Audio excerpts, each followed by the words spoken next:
A black CEO walks into his own company, only to be told to wait outside. The security guards assume he doesn't belong, grabbing his arm and threatening to call the cops. But 2 minutes later, chaos erupts, because the man they just humiliated owns the building. And now he's firing everyone who let it happen.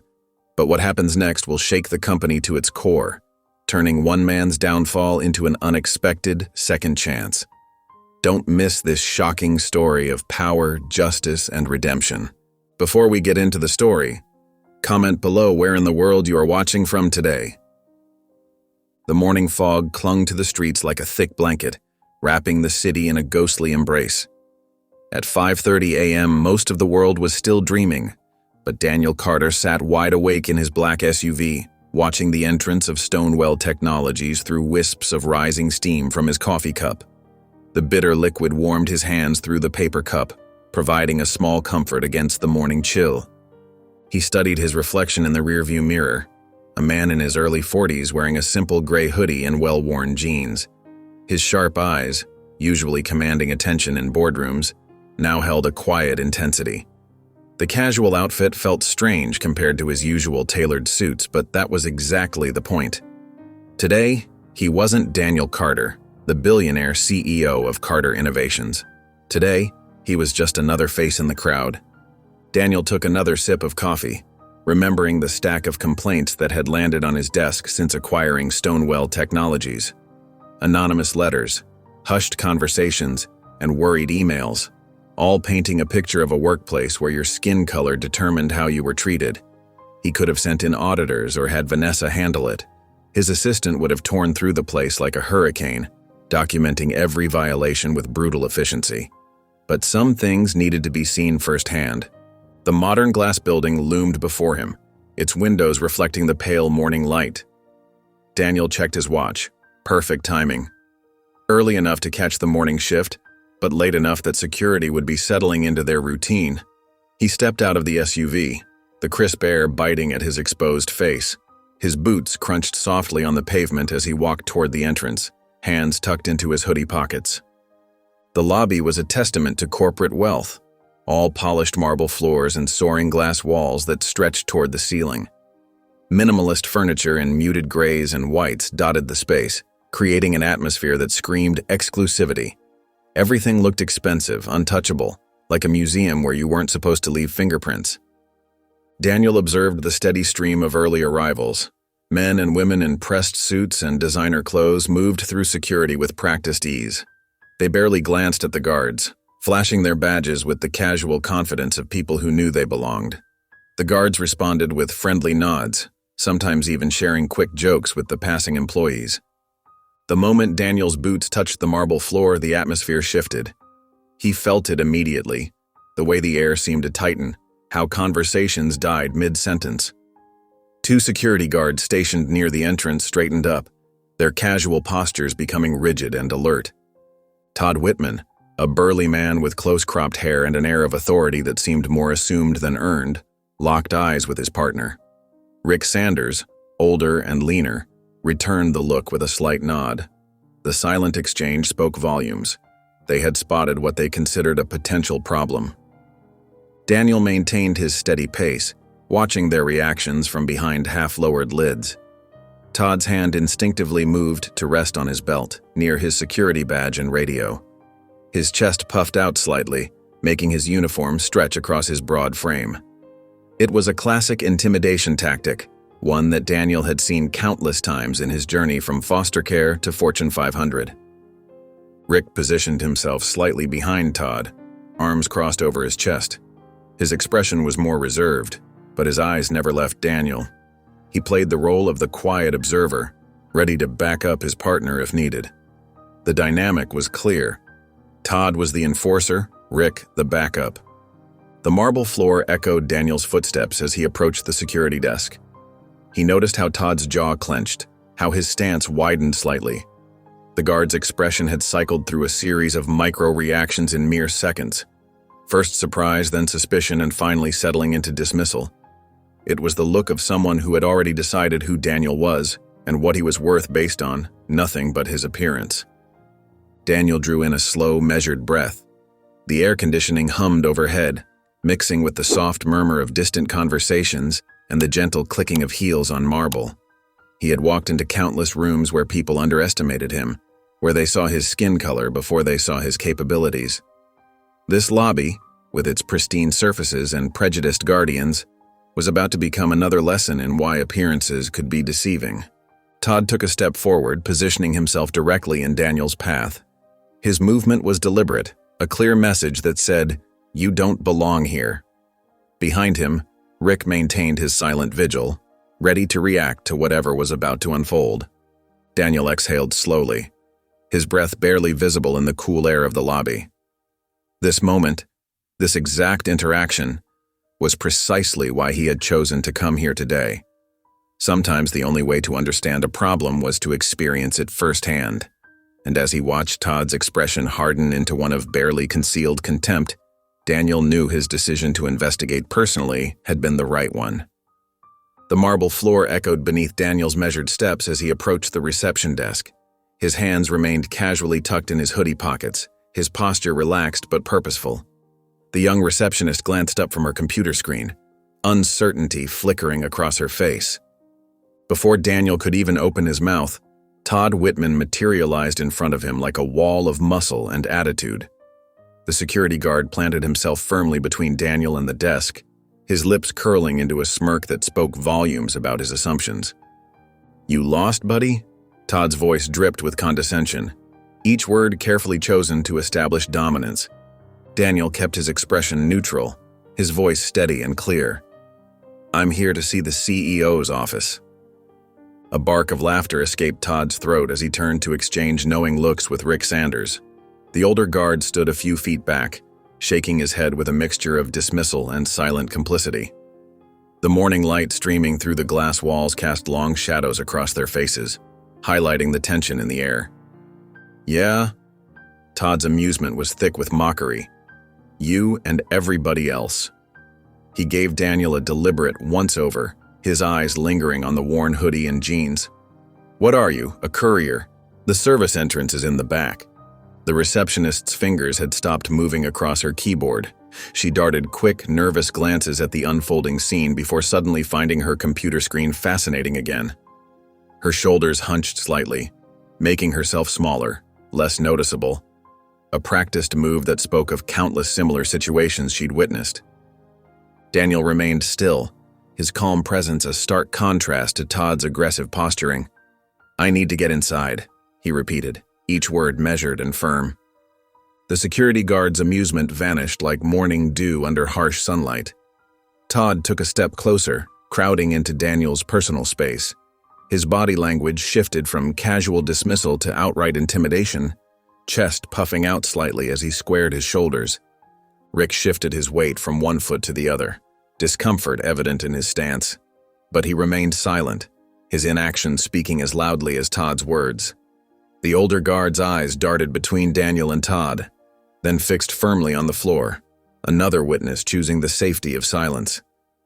"No, I do understand." Todd's voice had dropped lower, taking on a harder edge.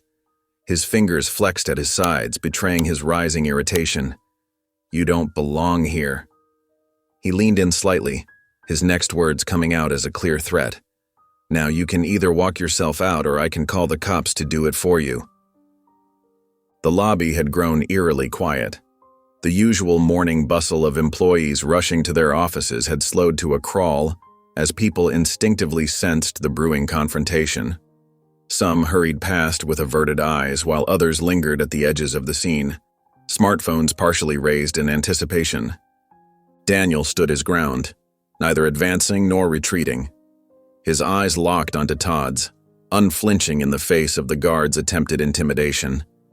The silence stretched between them like a rubber band being pulled too tight, ready to snap at any moment. Todd's jaw clenched at Daniel's continued non-compliance. The guard's fingers twitched, his frustration mounting with each passing second of Daniel's quiet defiance. The lack of submission, the refusal to be cowed, it all grated against Todd's expectations, his assumptions, his worldview. In that moment of tension, Todd made his fatal mistake. His hand shot out, fingers wrapping around Daniel's arm in a grip that was deliberately too tight, too aggressive. The action crossed the line from verbal intimidation to physical contact, and just like that, the situation spiraled into something much more serious. Daniel looked down at the hand gripping his arm, his expression unreadable. The fluorescent lights overhead cast harsh shadows across their faces, highlighting the contrast between Todd's growing anger and Daniel's composed demeanor. The morning sun continued to stream through the glass walls, oblivious to the drama unfolding within its warm rays. The receptionist's sharp intake of breath was audible in the tense silence. Rick Sanders took a half step forward, then stopped, caught between intervention and his habitual passivity. Around them, the lobby had become a theater, with unwitting employees frozen in place, watching the scene unfold with a mixture of concern and morbid fascination. Todd's fingers dug deeper into Daniel's arm, a physical manifestation of his need to assert control over the situation. The security guard's breathing had become slightly heavier, his face flushed with the effort of containing his mounting frustration. He had crossed a line, and somewhere deep down he knew it. But pride and prejudice kept his grip firm, his stance aggressive. The instant Todd's fingers clamped down on Daniel's arm, the atmosphere in the lobby crystallized into something sharp and dangerous. The morning light streaming through the glass walls seemed to dim, as if nature itself was holding its breath. Daniel's gaze dropped to where Todd's hand gripped his hoodie sleeve, the fabric bunching under those thick fingers. The look lasted only a heartbeat before his eyes lifted to meet Todd's, and in that moment, something in Daniel's expression made the security guard's smug smile falter ever so slightly. The lobby fell silent. Even the gentle hum of the air conditioning seemed muted, as if the building itself was waiting to see what would happen next. Todd's grip remained firm, his fingers digging into Daniel's arm just enough to assert dominance to prove a point. But there was something unsettling about the way Daniel simply stood there, completely still, completely calm. No anger, no fear, no submission, just that unreadable expression that made Todd's confidence waver for the first time that morning. Employees passing through the lobby slowed their steps, pretending to check their phones or shuffle through papers while stealing glances at the confrontation. The young receptionist had gone completely still, her hands frozen above her keyboard, eyes wide with apprehension.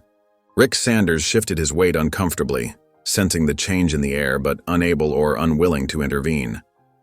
The morning sun cast his shadow long across the polished marble floor, stretching toward the scene like a silent witness. Daniel drew in a slow, measured breath, his lips parting to speak, but before he could utter a word, a sharp voice cut through the tension like a knife. "Oh my God, Mr. Carter." The words echoed off the glass walls, causing several heads to snap toward the entrance. Vanessa Green stood there, her designer briefcase clutched tightly in one hand, her other pressed against her mouth in shock. Her usual composed demeanor had cracked, revealing raw disbelief at the scene before her. Todd's body went rigid, his brain struggling to process those two simple words, Mr. Carter. His fingers were still wrapped around Daniel's arm, but the confidence behind that grip had evaporated instantly. His face, which had been flushed with authority just moments ago, began to drain of color as understanding dawned. Vanessa's heels clicked rapidly across the marble floor as she approached, each step punctuated with barely contained fury. Her voice trembled not with fear, but with rage as she addressed the security guards. "Do you have any idea what you've just done?" She gestured sharply at Daniel, her professional demeanor cracking further. "This is Daniel Carter. He owns this building." The words seemed to echo endlessly in the suddenly airless lobby. Todd's hand fell away from Daniel's arm as if he'd been burned, leaving the fabric of the hoodie wrinkled where his fingers had been. He took an instinctive step backward, his mouth opening and closing without producing any sound. Rick Sanders, who had been maintaining his position slightly behind Todd, now retreated several steps. His face had gone ashen, and he looked as though he desperately wished the floor would open up and swallow him whole. The older guard's eyes darted between Daniel and the exit, calculating distances, weighing options. A wave of whispers rippled through the gathering crowd of employees. Those who had been pretending not to watch now stared openly, their expressions a mix of shock, fascination, and dawning horror as they realized what they had just witnessed. Phones appeared in hands, though no one quite dared to take pictures. Not yet. The young receptionist had pushed her chair back slightly, her face a mask of mortification. She looked like she wanted to apologize but couldn't find her voice. Daniel stood exactly where he had been, his posture unchanged. With deliberate slowness, he reached up and adjusted the sleeve of his hoodie where Todd's grip had wrinkled it. His movements were precise, almost mechanical, as he smoothed the fabric back into place. The simple action somehow carried more weight than any angry outburst could have. He exhaled slowly, the sound audible in the hushed lobby. His eyes, which had never left Todd's face, seemed to grow even more intense. The security guard visibly swallowed, his earlier bravado completely evaporated, replaced by the dawning realization of just how severely he had miscalculated. Vanessa took up position slightly behind Daniel's right shoulder, her tablet now in hand, fingers poised to take notes. Her earlier outburst had been replaced by professional efficiency, though the anger still simmered in her eyes as she glared at Todd and Rick. The morning sun continued to stream through the glass walls, illuminating particles of dust that danced in the air, oblivious to the drama unfolding below. The lobby remained frozen in that moment, every person present acutely aware that they were witnessing something significant, a turning point that would ripple through the company's culture like a stone dropped in still water. Daniel's lips parted slightly as he prepared to speak, his verdict hanging unspoken in the air between them. The silence in the lobby grew heavier as Daniel slowly, deliberately pulled his arm from Todd's now slack grip. His movements were careful, measured, like a judge preparing to deliver a sentence. The morning sun caught the polished marble floors, casting reflections that danced across the walls, oblivious to the tension filling every corner of the space. Daniel straightened his hoodie sleeve with precise movements, smoothing out the wrinkles Todd's grip had left behind. His eyes, sharp and calculating, swept across the lobby in a slow arc. He took in everything: the receptionist who had looked away, the employees who had hurried past without speaking up, Rick's passive enabling of Todd's behavior. Each person seemed to shrink under his gaze, understanding too late the magnitude of their mistake. Vanessa stood to the side, her tablet clutched tightly to her chest, watching her boss with a mixture of concern and pride. She'd seen this expression before, the calm before a storm that would reshape everything in its path. Todd's face had lost all color, his earlier bravado replaced by a sickly pallor. Sweat beaded on his forehead as he took an unsteady step backward, bumping into Rick, who looked equally terrified. The two men who had seemed so imposing just moments ago now appeared small and insignificant under Daniel's scrutiny. Several employees who had been pretending not to watch now stood frozen, their morning routines forgotten. Some held coffee cups that had stopped halfway to their lips. Others clutched their briefcases like shields. The weight of their collective silence of their complicity hung heavy in the air. Daniel's shoes made no sound as he took 2 steps forward, commanding the space without effort. His voice, when it came, was quiet but carried to every corner of the lobby. "Everyone who disrespected me just lost their job." The words fell like stones into still water, sending ripples of shock through the gathered crowd. Todd's knees visibly wobbled, and Rick's face turned ashen. The receptionist's sharp intake of breath seemed unnaturally loud in the stunned silence. The scene held perfectly still for a moment, like a photograph capturing the exact instant when actions met consequences. The morning light continued to stream through the glass walls, illuminating dust motes that danced in the air, completely indifferent to the lives being altered in that moment. In that frozen tableau, Daniel's words hung in the air, a promise of change that would reshape not just careers, but an entire corporate culture. The power of his presence filled the space, making the massive lobby feel somehow smaller, more intimate, a courtroom where justice was being served without fanfare or ceremony. Those who had witnessed everything but chosen to remain silent now stood witness to the cost of their inaction. Their faces showed the dawning realization that they too had played a part in this moment, that their silence had been its own form of disrespect. The verdict had been delivered, simple and devastating in its finality. There was no anger in Daniel's voice, no satisfaction, just the cool certainty of someone who had seen exactly what he came to see and was now ready to begin the real work of transformation. Todd's earlier smirk had completely vanished, replaced by an expression of dawning horror as the full impact of his actions, and their consequences, sank in. Rick's attempt to become invisible by pressing himself against the wall only served to highlight his complicity. The receptionist's fingers trembled over her keyboard, her earlier avoidance of involvement now seeming like a crucial mistake. Daniel stood at the center of it all, the eye of a storm that would reshape Stonewell Technologies from the ground up. His casual clothing, which had earlier been the source of such dismissal and derision, now seemed like a brilliant spotlight illuminating every prejudice and preconception that had led to this moment. Vanessa's tablet softly chimed, breaking the spell of silence. She glanced at the screen, then back at Daniel, ready to execute whatever changes he deemed necessary. The sound seemed to remind everyone that this was not a dream or a nightmare, but reality, with very real consequences.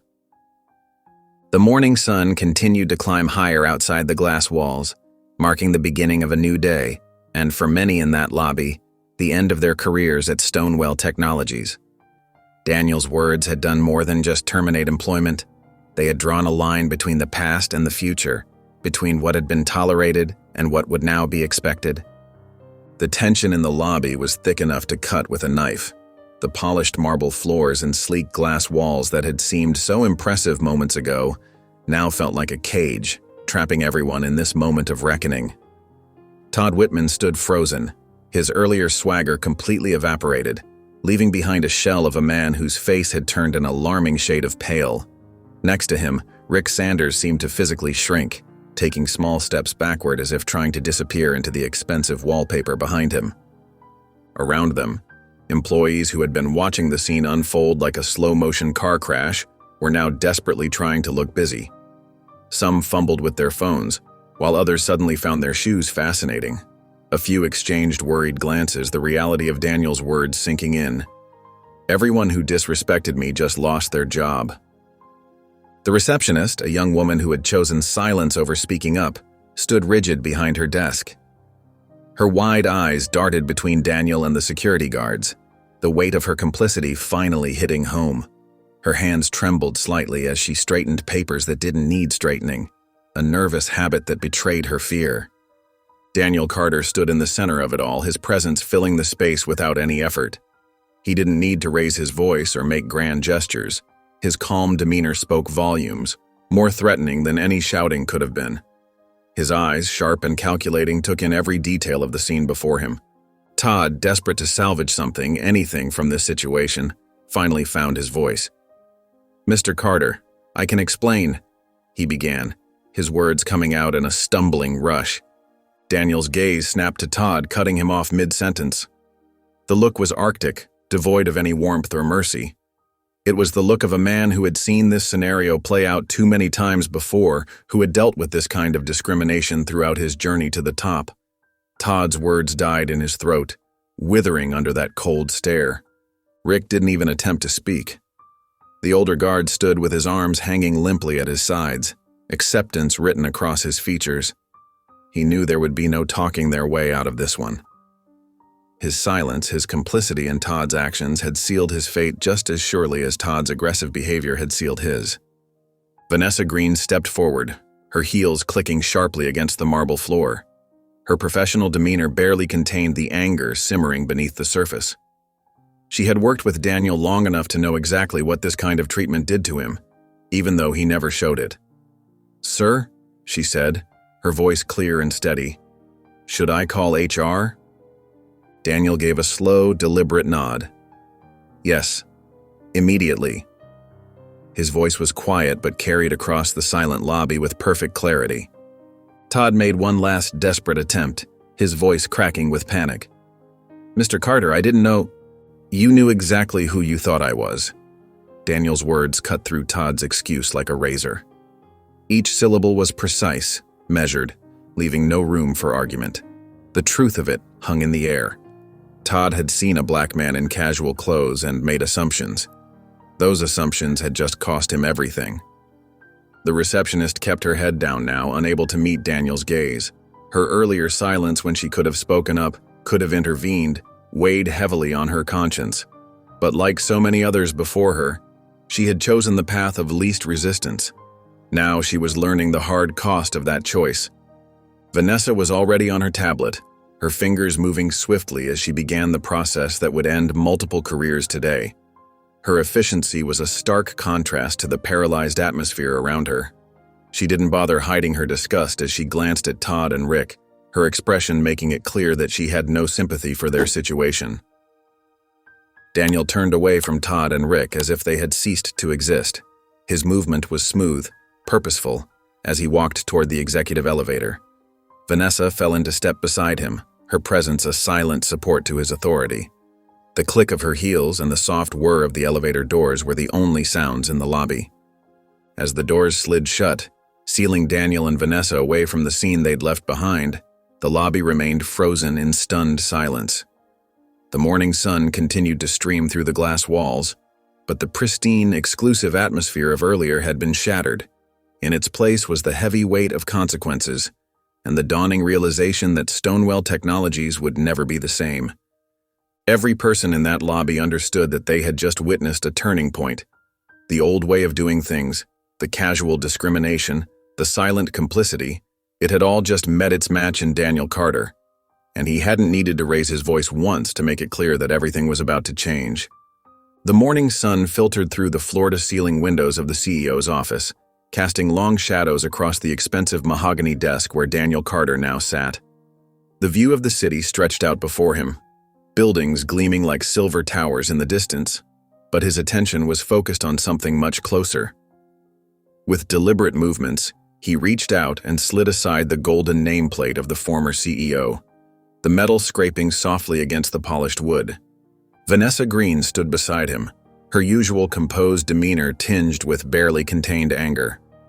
She placed a thick manila folder on the desk, with perhaps a bit more force than necessary. The sound echoed in the quiet room. "Here are the personnel files you requested, sir," she said, her voice tight. "I've flagged the most concerning cases." Daniel nodded, his expression unreadable as he opened the folder.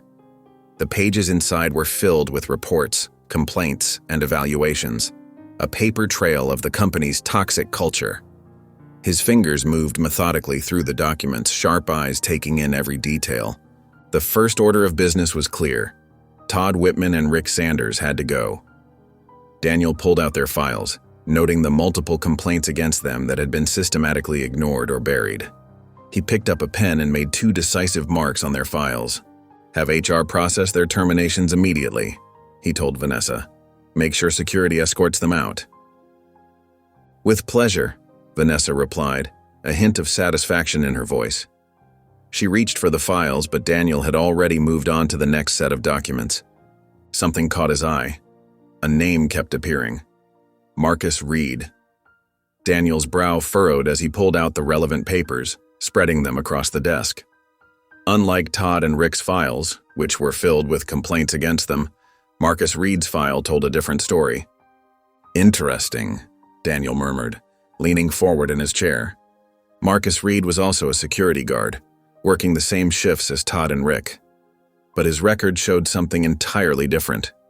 Instead of complaints about his behavior, there were complaints filed by him.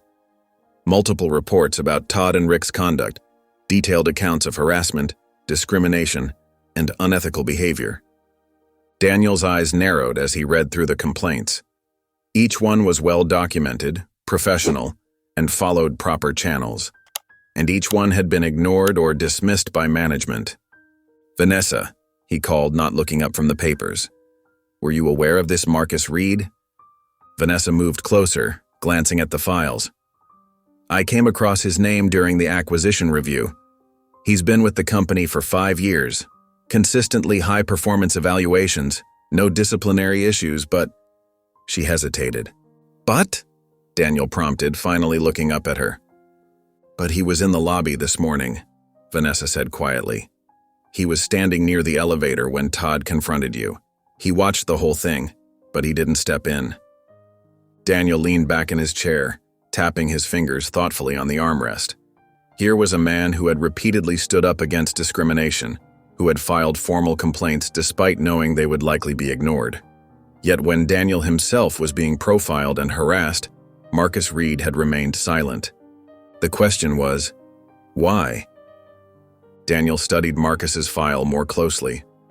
perfect attendance record, multiple commendations from clients and employees, passed over for promotion 3 times despite being the most qualified candidate, single father raising a teenage son. The picture that emerged was complex. A man who clearly had principles, who had fought against the system from within, but who had chosen silence in that crucial moment this morning. Daniel's fingers drummed on the desk as he considered the situation. The easy thing would be to include Marcus in the general purge. After all, he had stood by and watched discrimination happen. But something about this case felt different. There was more to this story. Vanessa watched him carefully, recognizing the look on his face. "What are you thinking?" she asked. "I'm thinking we need to hear from Mr. Reed himself," Daniel replied. He reached for the phone on his desk, his decision made. "Vanessa, bring Marcus Reed to my office." Vanessa nodded and turned to leave, but Daniel's voice stopped her. "And Vanessa? Make sure he understands this isn't necessarily a termination meeting. I want to hear what he has to say." The morning sun continued to climb higher outside the windows, casting new shadows across the office. Daniel Carter sat behind the massive desk, Marcus Reed's file open before him, waiting to understand why a man who had shown such courage in the past had chosen silence when it mattered most. The morning light streamed through the tall windows of the CEO's office, casting long shadows across the polished floor as Marcus Reed stepped inside. His broad shoulders were pulled back in an attempt at dignity, but the slight tremor in his hands betrayed his nervousness. The security guard uniform he wore, the same one he'd put on proudly every morning for the past 5 years, now felt like a weight dragging him down. Daniel Carter sat behind the massive desk, his presence filling the room despite his relaxed posture. His eyes, sharp and calculating, tracked Marcus's every movement as the security guard came to stand before him. The silence stretched between them, heavy with unspoken words. Marcus stood at attention, his jaw clenched tight. He'd seen that look before, the one that came right before someone lost their job. He'd witnessed it dozens of times, standing guard while good people were escorted out of the building. Now it was his turn. His thoughts drifted to his son Elijah's face, to the bills piling up on his kitchen table, to the college fund that was still too empty. The leather of Daniel's chair creaked softly as he leaned forward. When he finally spoke, his voice was quiet, but carried an intensity that made Marcus's spine straighten even more. "Why didn't you stop them?" The question hung in the air between them. Marcus felt his throat tighten. He'd been expecting accusations, anger, immediate dismissal, not this simple query that cut straight to his core. His eyes dropped to the floor, shame washing over him in a hot wave. The memory of that morning played through his mind. Watching Todd and Rick confront Daniel, seeing the discrimination happen right in front of him, staying rooted to his spot despite everything inside him screaming to intervene. "Because," Marcus started, his voice rough. He cleared his throat and forced himself to continue. "Because I knew if I did, I'd be next." The words tasted bitter in his mouth. He lifted his gaze to meet Daniel's, needing him to understand. "I tried before, Mr. Carter. I filed complaints, multiple complaints. Every time Todd or Rick crossed the line, I reported it. Every single time." Marcus's hands clenched at his sides as the frustration of years of ignored warnings bubbled up. But HR, they just buried it, filed it away. Nothing ever changed. And the few times someone did try to stand up to them, he shook his head, remembering faces, names, people who'd had their careers destroyed. They found ways to push them out. Write-ups for being late, performance reviews that suddenly turned negative, schedule changes that made it impossible to manage childcare. His voice cracked slightly as he continued. "I have a son, Mr. Carter, Elijah. He's 12. I'm all he has." The pride and love in his voice when he mentioned his son was unmistakable, even through his fear. "I can't afford to lose my job, not now, not when he's counting on me." The silence that followed his explanation felt endless. Daniel remained still, his expression unreadable as he studied Marcus. The security guard forced himself to stand straight, to accept whatever judgment was coming. Finally, Daniel leaned forward, folding his hands together on the desk. His voice, when it came, was measured and clear. "You've got 6 months." Marcus blinked, confusion replacing fear on his face. "Leadership training, security training," Daniel continued, his eyes never leaving Marcus's face. "If you pass, you'll be head of security." He paused, letting the weight of the offer sink in. "If you fail, you're out." Marcus stood frozen, his mind struggling to process the unexpected turn of events. The words, head of security, echoed in his thoughts, a position he'd never dared to dream about. Not in a company where people like Todd and Rick had controlled the system for so long. Daniel's expression remained steady, waiting for Marcus's response to his offer, an offer that was both a chance at redemption and a challenge to prove himself worthy of it. Marcus sat in his parked car, his hands gripping the steering wheel so tight his knuckles turned white. The morning sun beat down through the windshield, but he felt cold inside. 6 months. The words echoed in his head like a ticking clock. 6 months to prove himself worthy of being head of security, or lose everything. His hands trembled as he finally released the wheel. The parking lot was starting to fill up with the usual morning crowd, but Marcus barely noticed them.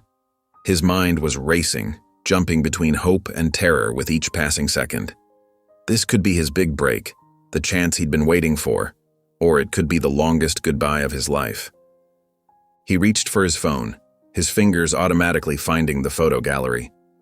There, smiling back at him, was Elijah. The picture had been taken at the park last weekend, his son's gap-toothed grin beaming at the camera, chocolate ice cream smeared across his chin. The sight made Marcus's chest tighten. Everything he did, every choice he made, it was all for that smile. Marcus stared at the photo for a long moment before scrolling to his contacts. Julia's name sat there, waiting. He hesitated, then pressed call. The phone rang 3 times before she picked up. "Marcus?" Her voice was cautious, guarded. Even after 4 years of divorce, she could still read the tension in his silence. "What's wrong?" "Nothing's wrong," he said quickly, then paused. "Well, something happened at work today." He could practically hear her bracing herself on the other end of the line. "Are you fired?" "Number actually ... Marcus took a deep breath. "The new CEO offered me a promotion, head of security." The silence on the other end stretched for several seconds. "That's unexpected," Julia finally said. "What's the catch?" Marcus let out a humorless laugh. Of course she'd know there was more to it. "I have 6 months to prove myself. Training, evaluations, the whole thing. If I make it, I get the position. If I don't..." "You're out," Julia finished for him. Her tone wasn't unkind, just matter of fact. That was always her way, seeing things exactly as they were, no sugarcoating. "Yeah," Marcus confirmed softly. "And this is the same place where you've been filing complaints about discrimination? The same place that's been ignoring you for years?" The skepticism in her voice was clear. "There's a new CEO," Marcus explained. "He's different. He actually fired Todd and Rick today." "About time," Julia muttered. Then she sighed. "Look, Marcus, you know I want you to succeed. For Elijah's sake, if nothing else, but..." "I know," he interrupted. "I know it sounds too good to be true. But Julia, this could change everything. The salary increase alone would mean I could finally start that college fund we talked about. Maybe even move to a better neighborhood, get Elijah into that STEM program he wants." "Stop," Julia cut in firmly. "Don't get ahead of yourself, you haven't got the position yet." There was a pause, then her voice softened slightly.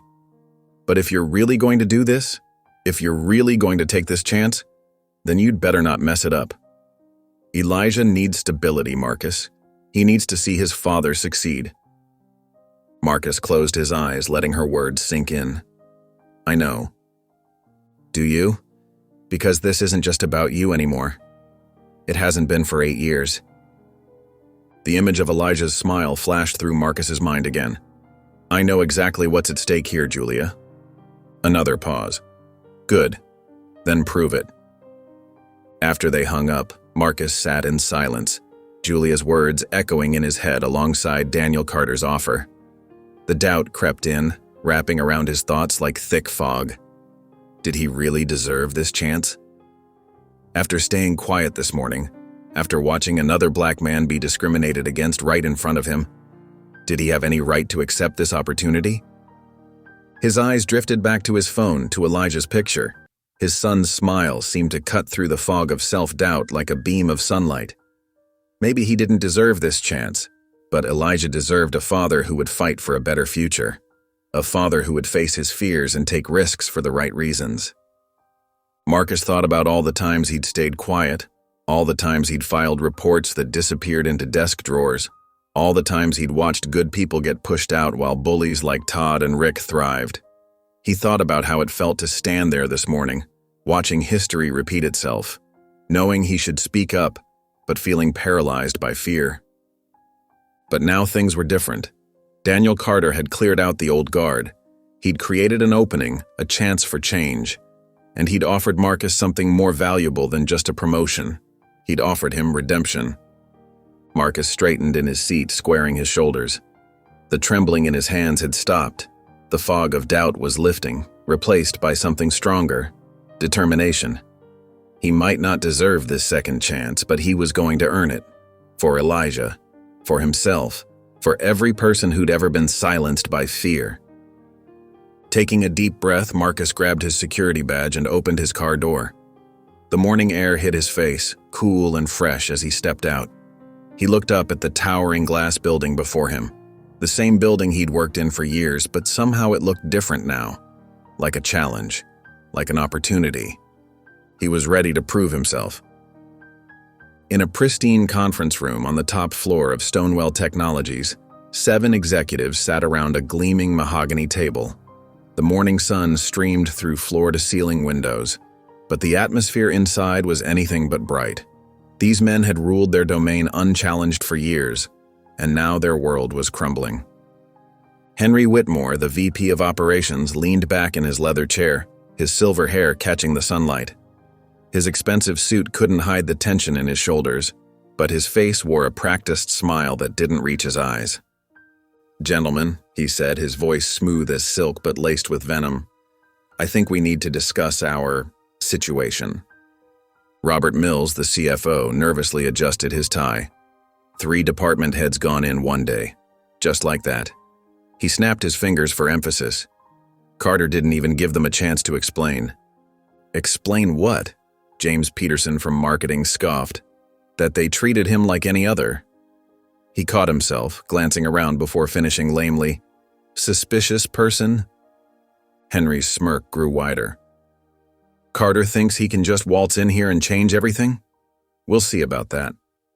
He leaned forward, placing his manicured hands flat on the table. Did you hear about his latest move? Making that security guard Reed the new head of security? If he passes the training, corrected William Foster from legal, always precise. That's exactly my point, Henry said, tapping the table with his index finger. If he passes. And what if he doesn't? The room grew quieter, if possible. The other executives exchanged glances, some uncertain, others beginning to understand. What are you suggesting, Henry? Asked Peterson, lowering his voice despite the room being secure. Henry stood up, buttoning his jacket as he began to pace. Carter's trying to make an example, show everyone he's the new sheriff in town. But what happens when his hand-picked diversity hire fails spectacularly? He paused for effect. It would prove that merit, not quotas, should determine leadership. Reed has a clean record, Foster pointed out, ever the cautious one. Multiple commendations, actually. Records can be complicated, Henry replied smoothly. Memories can be fuzzy. Incidents can be misinterpreted. The room hummed with nervous energy as the implications sank in. Start small, Henry continued, warming to his theme. A complaint here, a missed deadline there, nothing too obvious. Just enough to create doubt. He turned to face the group. Peterson, your department handles internal communications, correct? Peterson nodded slowly, understanding dawning on his face. Perhaps it's time for some concerned employees to voice their worries about the new security protocols? Anonymous tips about feeling unsafe? Mills shifted uncomfortably. Isn't that a bit risky? Henry's smile turned cold. Riskier than watching everything we've built get dismantled by some outsider with a chip on his shoulder? He shook his head. Carter may own the company now, but we've been here for decades. We know how things really work. The other executives began nodding, their initial hesitation giving way to self-preservation. They'd worked too hard, climbed too high, to let it all slip away. Foster, Henry turned to the legal expert, make sure everything is properly documented. We need a paper trail that can't be questioned. Foster pulled out his notebook, already thinking of ways to make their plan bulletproof. We'll need to be careful with the timing. Too many complaints too quickly would look suspicious. Agreed, Henry said. We start slow. Build the narrative gradually. He looked around the table. Each of you needs to activate your networks. Trusted employees who understand the importance of maintaining standards. Peterson was already typing notes on his tablet. I can have HR start receiving anonymous concerns about security procedures by end of day. Nothing specific, just general unease about changes in protocol. Perfect, Henry nodded. Mills will need some irregularities in the security budget reports. Nothing major, just enough to raise eyebrows. The CFO frowned but nodded. I can have my team review past reports, find some discrepancies that might have been overlooked. Henry returned to his seat, satisfied. The wheels were in motion. Remember, gentlemen, we're not doing anything wrong. We're simply ensuring that proper procedures are followed. If Mr. Reed isn't up to the task, well, he spread his hands in a gesture of false helplessness. That's hardly our fault, is it? The meeting concluded with quiet murmurs of agreement. As the executives filed out, Peterson lingered behind with Henry. I'll have my assistant start the first whisper campaign this afternoon, Peterson said quietly. Nothing too specific, just questions about Reed's qualifications, concerns about his previous performance. Henry clapped him on the shoulder. Excellent, let the games begin. By lunchtime, the first rumor was making its way through the break rooms and cubicles of Stonewell Technologies. Did you hear about the new security head? Apparently, there were some incidents in his past that got buried. Nothing confirmed, of course, just concerned whispers. But in the corporate world, whispers could grow into shouts, and doubts could become facts. The plan had begun. Marcus stepped into the security office, the familiar scent of coffee and cleaning supplies hitting him first. The fluorescent lights hummed overhead, casting harsh shadows across the room. His footsteps echoed on the polished floor as conversations died down, replaced by a heavy silence. He made his way to his desk, feeling the weight of dozen pairs of eyes on him. Some guards quickly looked away, suddenly fascinated by their computer screens or paperwork.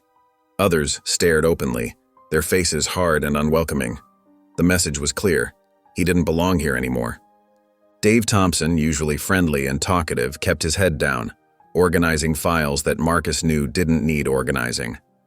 Sarah Chen, who often shared her homemade cookies with the team, suddenly found her phone incredibly interesting. The rejection stung, but Marcus forced himself to keep walking, shoulders straight. Well. The voice cut through the tension like a knife. Look who's still here. Ethan Walker leaned against the break room doorway, arms crossed over his broad chest. His military short hair and rigid posture screamed ex-military, but it was the cold smile that made Marcus's skin crawl. Guess Carter's got himself a new pet project, Ethan continued, loud enough for everyone to hear. Must be nice having friends in high places. Marcus set his bag down at his desk, keeping his movements deliberate and calm. Inside, his heart raced, but he wouldn't give them the satisfaction of seeing him rattled. Morning, Ethan, he said evenly, powering up his computer. Ethan pushed off from the doorway, walking closer. You know, some of us actually earned our positions here, the old-fashioned way.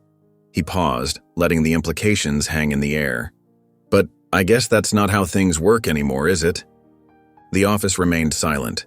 everyone pretending not to listen while catching every word. Marcus turned to face Ethan directly, meeting his gaze. "You're right, Ethan. I haven't earned anything yet. That's what the next 6 months are for." Before Ethan could respond, Marcus's phone buzzed. Time for his first training session. He grabbed his notebook and headed for the door, feeling Ethan's glare burning into his back. The corporate training room was a stark contrast to the security office, bright and modern, with motivational posters on the walls and a smart board at the front. The trainer, Lisa Martinez, greeted him warmly. "Welcome, Mr. Reed," she said, gesturing to a seat. "We've got a lot to cover. Crisis management, team leadership, corporate security protocols." She pulled up a detailed schedule on the screen. "It's intensive, but Mr. Carter believes you're up for it." For the next few hours, Marcus immersed himself in the training. It felt good to focus on something concrete, something he could control. The material was challenging but interesting, exactly what he needed to prove himself. It was during his afternoon patrol that things went sideways. Marcus was checking the 3rd floor when his radio crackled. "Security, we've lost camera feed in Sector 7, the dispatcher announced. HR reports an unauthorized individual in the area. His heart rate picked up as he responded, "Copy that." En route to Sector 7. Marcus moved quickly but methodically through the building, checking corners and listening for any unusual sounds. Something felt off about the timing. Sector 7 rarely had issues, and the cameras were on a separate backup system specifically to prevent total outages. He completed a thorough sweep of the area, finding nothing out of place. No signs of forced entry, no displaced items, no mysterious figure. Just empty hallways and quiet offices. "Dispatch, this is Reed," he reported. "Sector 7 is clear. No signs of unauthorized access." When he returned to his office an hour later, a manila envelope sat on his desk. Inside was an official incident report, marked urgent. His eyes scanned the document, each word making his stomach sink further. Security Officer Reed demonstrated insufficient response time to potential security breach. Delayed reaction could have put employees at risk. Questionable decision-making in crisis situation. The report was detailed, professional, and completely false. Someone had timed his response down to the second, comparing it to department standards that he'd never seen before. They'd turned a routine check into a damning indictment of his capabilities. Marcus sat heavily in his chair, the paper trembling slightly in his hands.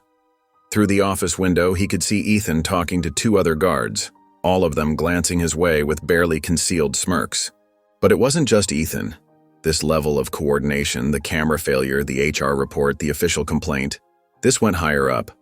Someone with authority was pulling strings, setting him up to fail. The frustration built in his chest as he stared at the complaint. He'd faced discrimination before, dealt with unfair treatment. But this was different. This was calculated, professional sabotage. And somewhere in this building, someone was orchestrating it all. Daniel Carter sat in his office, the late afternoon sun casting long shadows across his desk. His fingers drummed steadily on the security report in front of him, his eyes narrowed in concentration. Something about this incident didn't add up. The timing was too perfect, the circumstances too convenient. He reached for Marcus's personnel file again, flipping through the pages he'd already memorized.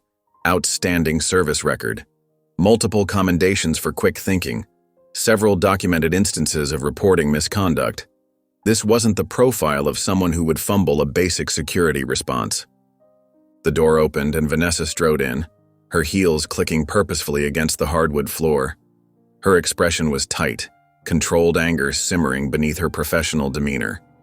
She carried a thick stack of papers which she dropped onto Daniel's desk with a solid thud. "Something's not right, Daniel," she said, not bothering with pleasantries. "The cameras cut out at the exact time of the breach? That's not a coincidence." She pulled out several documents from the stack, spreading them across his desk. "Look at these maintenance logs. The security system had a full diagnostic check just last week. Everything was working perfectly." Daniel leaned forward, examining the logs. His face remained neutral, but his eyes sparked with interest. Tell me more. The camera outage was localized to exactly where this supposed breach occurred. No other systems were affected. Someone with high-level access had to have planned this. Vanessa's voice was tight with frustration. They're setting Marcus up to fail. Daniel nodded slowly, taking in the information without immediately acting on it. He wanted to see how Marcus would handle this pressure. Sometimes the true measure of a person showed in how they dealt with opposition, not just success. Meanwhile, down in the security office, Marcus was fighting his own battles. He sat at his desk, reviewing protocols for crisis management, trying to ignore the whispers that followed him everywhere now. 2 junior security officers walked past, their conversation just loud enough for him to hear. Can't believe Carter's keeping him around. Yeah, must be nice having the boss in your pocket. Marcus kept his eyes on his work, his jaw clenched tight. The training manual's words blurred together as he forced himself to maintain his composure. He'd been through worse. He could handle this. Ethan Walker appeared at Marcus's desk, looming over him with a smirk that didn't reach his eyes. Hey, Reed. Got another complaint about slow response times in Sector 4. Want to explain that? Marcus looked up slowly. I've been monitoring Sector 4 all morning. There haven't been any incidents. Really? Ethan's voice dripped with false concern. That's not what the report says. Better shape up, Reed. Wouldn't want to disappoint your new mentor. As Ethan walked away, Marcus pulled up the security feeds for Sector 4. Just as he thought, nothing. But he knew the complaint would still make its way to Carter's desk, another mark against him. Back in Daniel's office, Vanessa was still laying out evidence. There's more, she said, pulling out another document. The person who reported the mysterious man in the building? They submitted their report before the cameras even went down. They knew it was going to happen. Daniel picked up the report, studying the timestamp. His expression hardened slightly, the first crack in his carefully maintained calm. And now we have a second complaint coming in. About Sector 4, Vanessa confirmed. I already checked. There's nothing on any of the feeds. They're not even trying to be subtle anymore. Daniel set the papers down and stood up, walking to the window. The city sprawled out below, a maze of buildings and streets where people fought their daily battles. He thought about Marcus down there, facing this constant barrage of hostility and false accusations. Keep gathering evidence, he said finally, turning back to Vanessa. I want to know every person involved in this, from the top down. And Marcus, Vanessa asked, should we tell him? Daniel shook his head. Not yet. I need to see how he handles this. Sometimes the best way to expose your enemies is to let them think they're winning. He returned to his desk, picking up the latest complaint about Marcus. The paper was crisp, official-looking, filled with carefully worded accusations that painted a picture of incompetence and favoritism. But Daniel knew better. He'd seen too many good people torn down by similar tactics. He leaned back in his chair, exhaling slowly. The time had come to find out who was really behind this smear campaign. Someone was pulling the strings, and they had just made their first major mistake. They'd gotten sloppy. The timestamps, the convenient camera failures, the coordinated complaints, it all pointed to an organized effort. The question wasn't whether Marcus was being set up anymore. The question was who had enough power and influence within Stonewell Technologies to orchestrate such a coordinated attack, and more importantly, why they felt threatened enough by Marcus's potential promotion to risk exposure with such an obvious scheme. Marcus Reed stood outside the HR conference room, his heart pounding.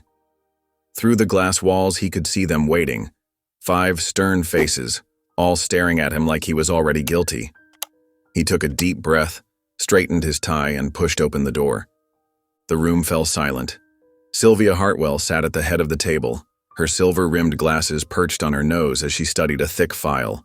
Her perfectly manicured nails tapped against the manila folder. 2 other HR representatives flanked her, while Ethan Walker lounged in a chair near the corner, a barely concealed smirk on his face. Please sit down, Mr. Reed, Sylvia said, not bothering to look up. Marcus took the lone chair across from them. The table felt like a gulf between him and his accusers. The air conditioning hummed overhead, making the room feel colder than usual. Do you know why you're here? Sylvia finally looked up, her eyes sharp behind her glasses. No, ma'am, Marcus replied, keeping his voice steady. The message just said it was urgent. Sylvia opened the file, spreading several papers in front of her. We've received serious complaints about your performance, Marcus. She emphasized his first name, making it sound like an accusation. Multiple incidents, actually. Marcus's stomach tightened. He'd been expecting this, but it still felt like a punch to the gut. What kind of complaints? Where should I start? Sylvia picked up the first paper. Failed security responses, aggressive behavior toward colleagues, creating a hostile work environment. She looked at him over her glasses. These are serious allegations, Mr. Reed. Marcus sat straighter. None of that is true. I've done my job exactly as required. Really? Ethan cut in from the corner. What about the security breach last week? The unauthorized access that went unchecked for 20 minutes. That was a setup, Marcus said firmly. The cameras went down at the exact moment. Are you suggesting your colleagues are lying? Sylvia's voice turned ice cold. We have written statements from multiple witnesses. Marcus looked around the room, seeing nothing but hostile faces. This wasn't a meeting. It was an execution. They'd already decided his fate before he walked in. One of the HR representatives, a young woman who couldn't meet his eyes, pushed a document across the table. We have no choice but to suspend you indefinitely, pending a full investigation. Marcus stared at the paper, his vision blurring slightly. Everything he'd worked for, everything Daniel had given him a chance to achieve, it was slipping away.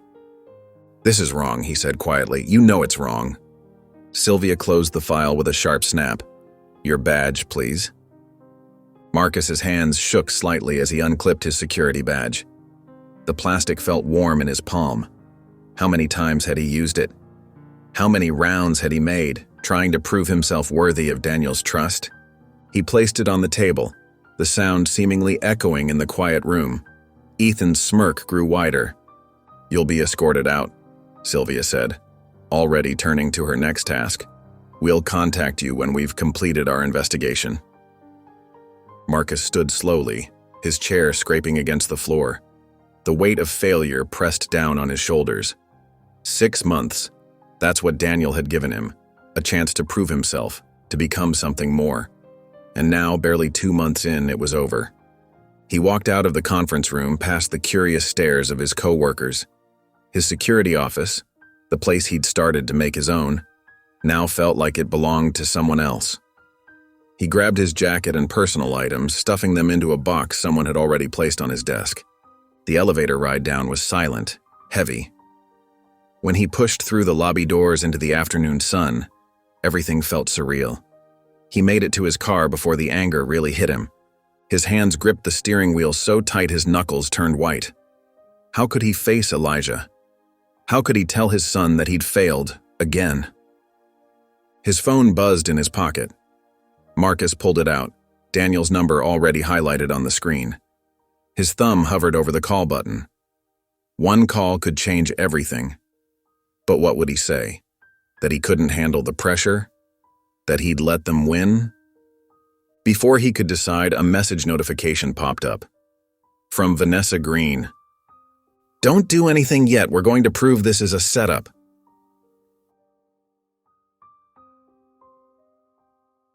Marcus stared at the message, hope and despair warring in his chest. The phone felt heavy in his hand as he sat there, wondering if he had any fight left in him at all. Daniel Carter stood at his office window, watching the city lights flicker to life as dusk settled over the skyline. His reflection in the glass showed a man deep in thought, brow furrowed with concern. The weight of his decision about Marcus Reed pressed heavily on his shoulders. He picked up Marcus's personnel file again, thumbing through the pages he'd already memorized. The recent complaints seemed perfect. Too perfect. Each one precisely documented, each accusation carefully worded. It reminded him of his early days building Carter Innovations when competitors would fabricate reasons to discredit him. You're doing it again, he muttered to himself, running a hand over his face, second-guessing everything. The memory of his own struggles surfaced unbidden.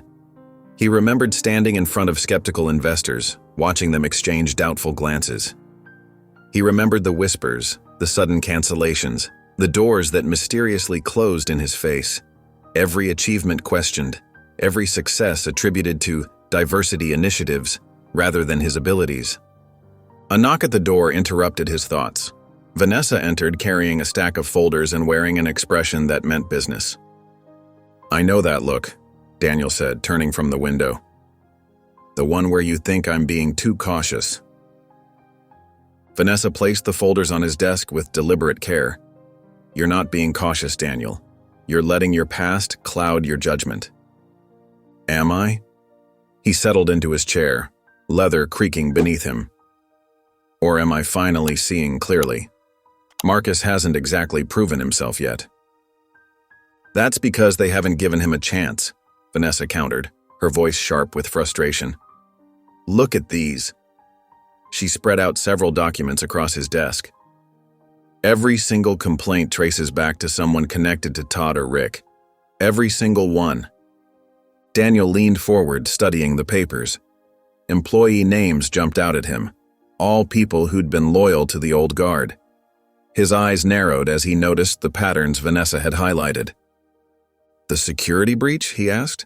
Conveniently timed during Ethan Walker's shift, the same Ethan Walker who played golf with Todd every Sunday. Vanessa's finger traced a line of dates. "And look at this. The HR complaints, all filed through Sylvia Hartwell's office. She's been protecting Todd and his crew for years." Daniel's jaw tightened. He remembered Sylvia's cold efficiency during his morning visit, how she'd barely concealed her disdain when he announced the changes he planned to make. "They're trying to maintain control," he said slowly, the pieces falling into place. "By discrediting Marcus, they send a message to anyone else who might side with us." "Exactly." Vanessa pulled out another document, an email chain she'd recovered. "And it gets better. Look who's been meeting regularly with the old executive team." Daniel scanned the emails, his expression darkening. Names of senior executives appeared repeatedly, all of them gathering for strategic planning sessions that never made it onto the official calendar. "Henry Whitmore," he read aloud, recognizing the VP of Operations' name. "He's orchestrating this." "They're scared, Daniel," Vanessa said, her voice softer now. "You're changing everything they built, their power structure, their safe little world where they got to decide who succeeds and who fails." Daniel stood up again, pacing slowly behind his desk. The doubt that had clouded his mind began to clear, replaced by a familiar clarity.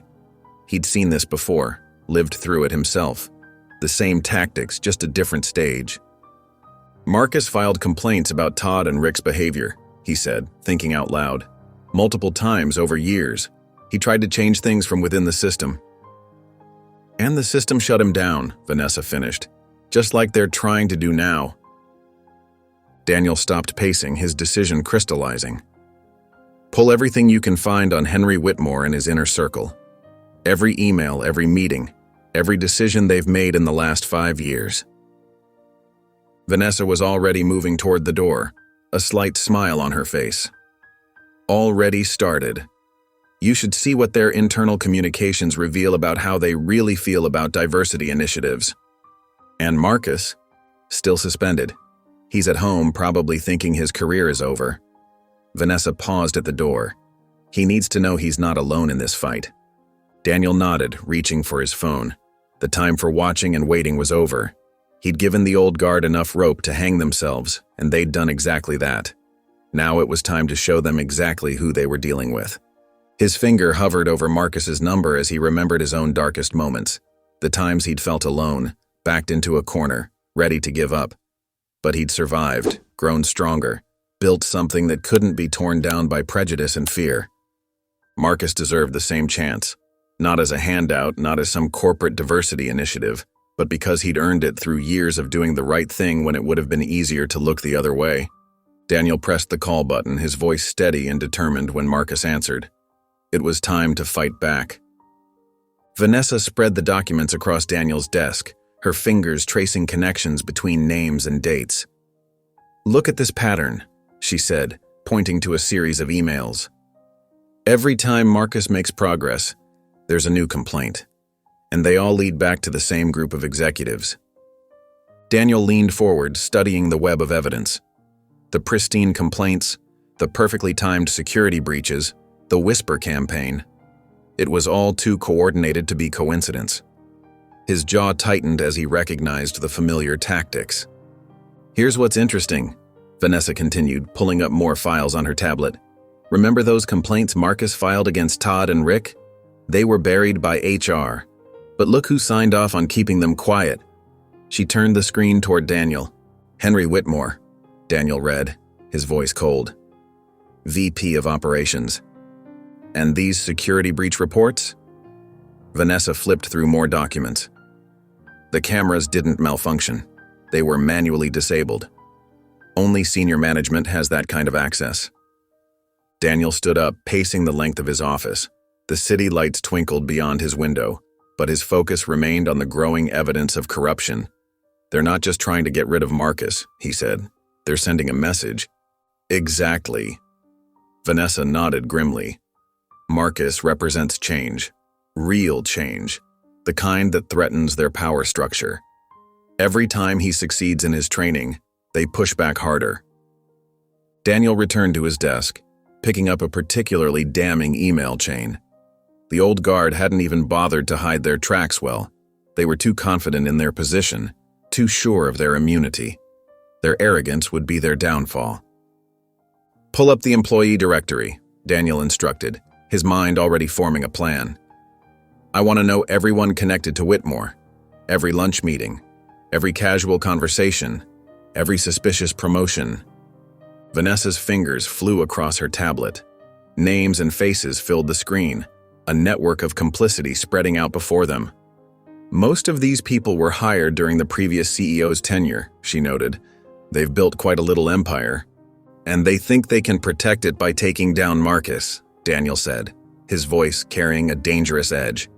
He pressed a button on his desk phone. "Get me IT, now." While they waited, Vanessa organized the evidence into clear categories: tampered security footage, fabricated complaints, suspicious email threads, and buried whistleblower reports. The pattern was undeniable and damning. The IT director joined them via video conference, looking nervous but attentive. Daniel didn't waste time with pleasantries.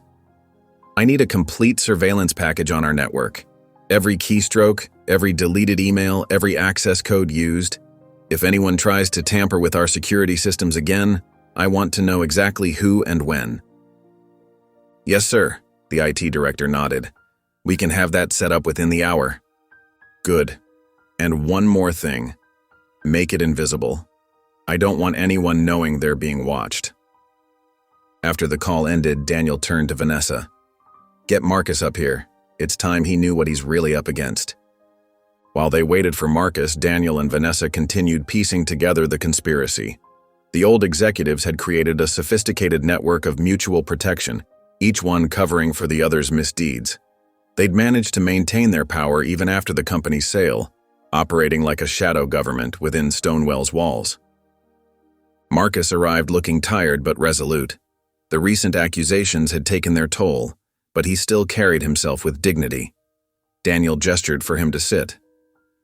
"Marcus," Daniel began, "what I'm about to show you isn't pretty, but you need to see it."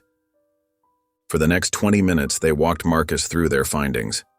His eyes widened as he saw the extent of the plot against him, then narrowed with understanding. "So it wasn't just Ethan," he said quietly. "It goes all the way to the top." "They've been playing a long game," Vanessa explained, using people like Todd and Rick as their front line while they pulled strings from above. Daniel watched Marcus process this information, seeing the same fire he'd recognized during their first meeting. This was a man who wouldn't break. He just needed the right support to stand tall. "So what now?" Marcus asked, looking between Daniel and Vanessa. Daniel's expression hardened into steel. "Now," he said, his voice carrying the quiet authority that had built his empire. "Now we burn them all down." He outlined the plan. It would track every digital move. Security cameras would record every suspicious meeting, and carefully placed allies would document every whispered conversation. The trap was set. All they needed was for the conspirators to make their next move. "Keep doing your job," Daniel instructed Marcus. "Let them think their plan is working. Meanwhile, we'll be gathering everything we need to expose them completely." Marcus nodded, a new determination in his eyes. He understood now. This wasn't just about his job anymore. This was about changing the entire system that had protected people like Todd and Rick while holding back people like him. As Marcus left the office, Vanessa turned to Daniel. "They won't go down easily," she warned. "Good," Daniel replied, his voice like steel. "I'm counting on it." The morning sun streamed through the floor-to-ceiling windows of the conference room, casting long shadows across the polished table. Daniel Carter sat motionless at its head, his presence filling the space with an almost electric tension. His fingers were steepled in front of him, his dark eyes scanning the faces of the executives seated before him. The evidence lay spread across the table like a damning puzzle: printed emails, security reports, and surveillance footage stills. Each piece told its own story of deception, but together they painted a clear picture of conspiracy. Vanessa Green stood beside him, her arms crossed, her expression carefully neutral. But Daniel could sense the controlled anger radiating from her. She had spent countless hours piecing this evidence together, and now it was time for justice. Sylvia Hartwell, the HR executive who had so confidently suspended Marcus just days ago, now sat with her shoulders hunched, her complexion ashen. Her fingers nervously adjusted and readjusted her pearl necklace. The other executives weren't faring much better. Some stared at their hands, others tried to maintain eye contact but quickly looked away when Daniel's gaze met theirs. The silence stretched until it became uncomfortable. Daniel let it linger, knowing the power of anticipation. When he finally spoke, his voice was quiet, but sharp as steel. "You all thought you could manipulate me," he said, each word precise and measured. "That I wouldn't notice the way you tried to sabotage Marcus." He picked up one of the emails, reading it with deliberate slowness. "That I wouldn't find out how you buried every complaint against Todd and Rick." His eyes lifted from the paper. "You were wrong." One of the executives, James Peterson, cleared his throat. "Mr. Carter, I think there's been a misunderstanding." "No misunderstanding," Vanessa cut in, her voice cold. She stepped forward, tapping a stack of documents. "These are copies of every discriminatory complaint that was buried. Each one signed off by HR, each one ignored." She turned to Sylvia. "Care to explain why?" Sylvia's mouth opened and closed, but no words came out. Daniel stood slowly, his hands pressed against the table. "I don't need explanations. I need action."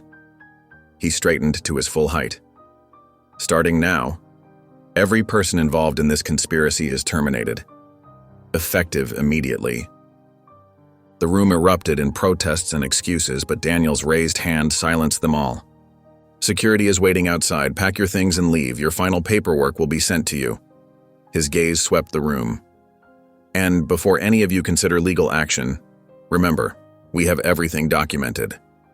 Sylvia finally found her voice. "You can't do this. I've been with this company for 15 years.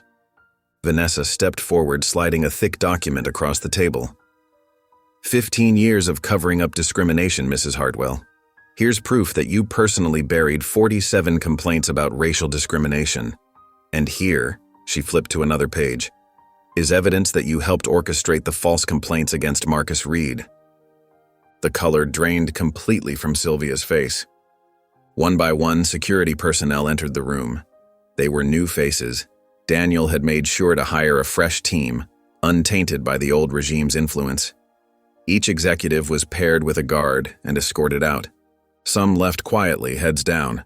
Others made threats about lawyers and lawsuits. But Daniel remained unmoved, watching as the architects of so much discrimination were finally held accountable. When only a few remained, Daniel spoke again. "For those of you still here, consider this your warning. I'm ordering a complete audit of HR practices going back 10 years. Every complaint, every decision, every piece of paperwork will be reviewed." The remaining executives shifted uncomfortably in their seats.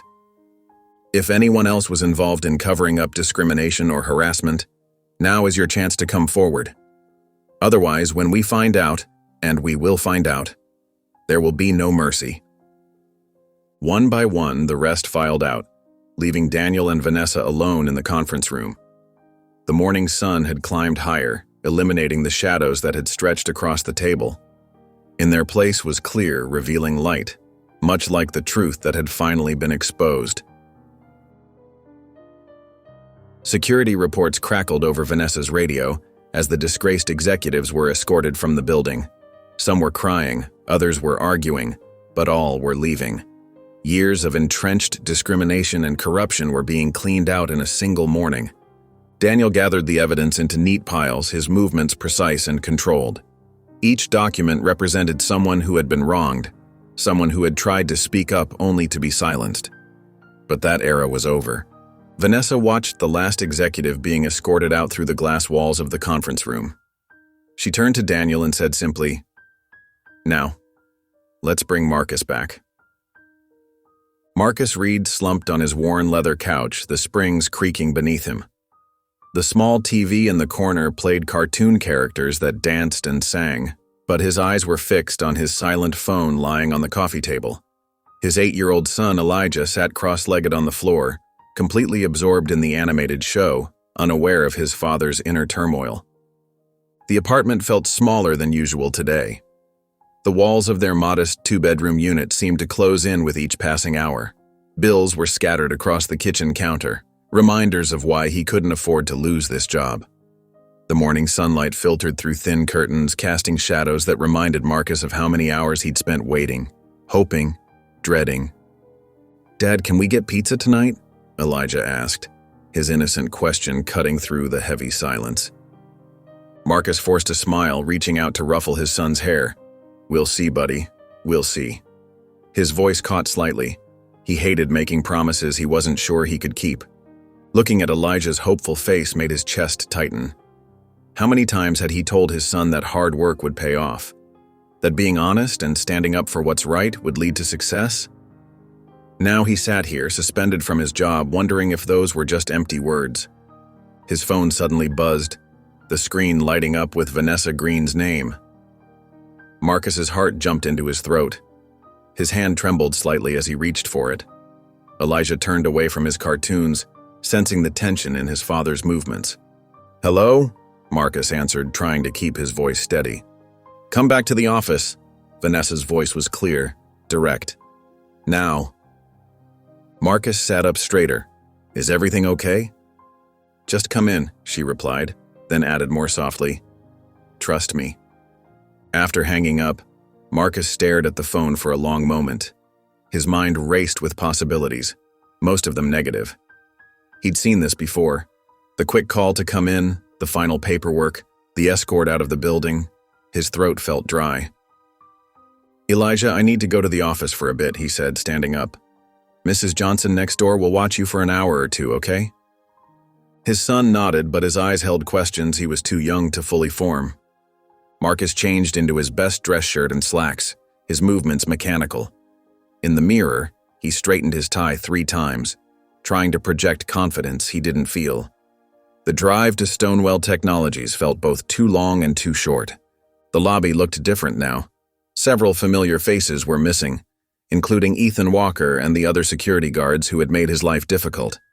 The receptionist, a new face, smiled warmly and directed him straight to the executive floor. His footsteps echoed in the elevator as he rode up to the top floor. Each ding of passing floors matched his heartbeat. When the doors opened, Vanessa was waiting for him. Her expression gave nothing away, but there was something different about her demeanor. "This way," she said, leading him toward Daniel Carter's office. The CEO's office door stood open. Daniel Carter sat behind his massive desk, his presence commanding as ever. But when he looked up at Marcus, there was something approaching warmth in his expression. "Marcus," Daniel said, gesturing to the chair across from him, "please sit down." Marcus lowered himself into the leather chair, his back straight, hands clasped in his lap. He waited for the axe to fall. Instead, Daniel leaned forward, a slight smile playing at the corners of his mouth. "How would you like to be head of security?" The words didn't register at first. Marcus blinked, certain he had misheard. "Sir?" "The position is yours," Daniel continued. "You've more than earned it." Marcus's mouth went dry. "But the complaints? The suspension?" "All part of a conspiracy," Vanessa spoke up from where she stood near the window. "We uncovered everything. The staged security breach, the false reports, all of it.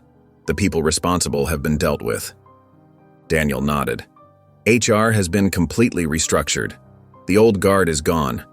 We're building something new here, Marcus, something better. And we want you to be part of it." Marcus sat in stunned silence. His mind raced back to all those times he'd filed complaints about Todd and Rick, all the times he'd been ignored or pushed aside. Now, sitting here, being offered the very position they had tried to keep him from, it felt surreal. "Your 6-month trial period," Daniel added. "Consider it complete. You've shown us exactly who you are, both in how you handled the discrimination before I arrived and how you conducted yourself during this recent adversity. That's the kind of leadership we need." Marcus thought of Elijah watching cartoons in their small apartment. He thought of all the times he'd told his son to stay strong, to believe in justice. He thought of the pizza they couldn't afford last night, and all the opportunities this promotion would bring. His voice was thick with emotion when he finally spoke. "Thank you, Mr. Carter. I won't let you down." "I know you won't," Daniel replied, standing and extending his hand across the desk. Marcus rose and grasped it firmly, barely containing the surge of emotion that threatened to overwhelm him. This wasn't just a promotion, it was vindication. It was proof that sometimes justice does prevail, that sometimes doing the right thing, even when it's hard, even when it seems hopeless, pays off in the end. For the first time in weeks, he couldn't wait to get home and tell Elijah the news. Tonight, they would definitely have pizza. Daniel Carter stood at the podium, his presence commanding the packed conference room. The morning light streamed through floor-to-ceiling windows, casting long shadows across the sea of faces before him. Hundreds of Stonewell Technologies employees filled every available chair and lined the walls, their expressions a mix of anxiety and curiosity. The room itself spoke of corporate success, sleek modern design, state-of-the-art presentation screens, and polished wooden surfaces. But today, it felt different. The usual corporate polish couldn't mask the tension in the air. Daniel adjusted his tie, a simple gesture that drew everyone's attention. He didn't need to clear his throat or tap the microphone. The room was already dead silent, waiting. "This company," he began, his voice carrying clearly through the speaker system, "has been rotting from the inside for years." The words landed like stones in still water, causing ripples of uncomfortable shifts and nervous glances among the audience. That ends today. Some employees exchanged worried looks. Others sat straighter in their chairs. In the back of the room, Marcus Reed stood in his new head of security uniform, his stance professional and alert. His eyes scanned the crowd, noting every reaction, every whispered comment. Daniel continued, his tone leaving no room for argument. "For too long, Stonewell Technologies has operated under a system that rewarded the wrong behavior and punished those who spoke up." He paused, letting the words sink in. "We've lost talented people because they didn't fit someone's narrow view of what an employee should look like. We've buried complaints that should have been addressed. We've allowed discrimination to flourish under the guise of company culture." In the middle rows, a group of older executives shifted uncomfortably. They were remnants of the old guard, those who hadn't been directly implicated in the recent purge, but who had benefited from the previous system. "Starting today," Daniel's voice grew stronger, "we're implementing comprehensive changes." He gestured to a group of people seated in the front row. "I'd like to introduce our new HR team, led by Sarah Chen. They've been specially selected for their experience in corporate reform and their commitment to ethical leadership." Sarah Chen, a composed woman in her early 40s, stood briefly, acknowledging the crowd with a professional nod. Unlike the previous HR leadership, her team reflected the diversity Daniel wanted to see throughout the company. Our new policies include mandatory reporting of discrimination and harassment, with external oversight to ensure every complaint is properly investigated.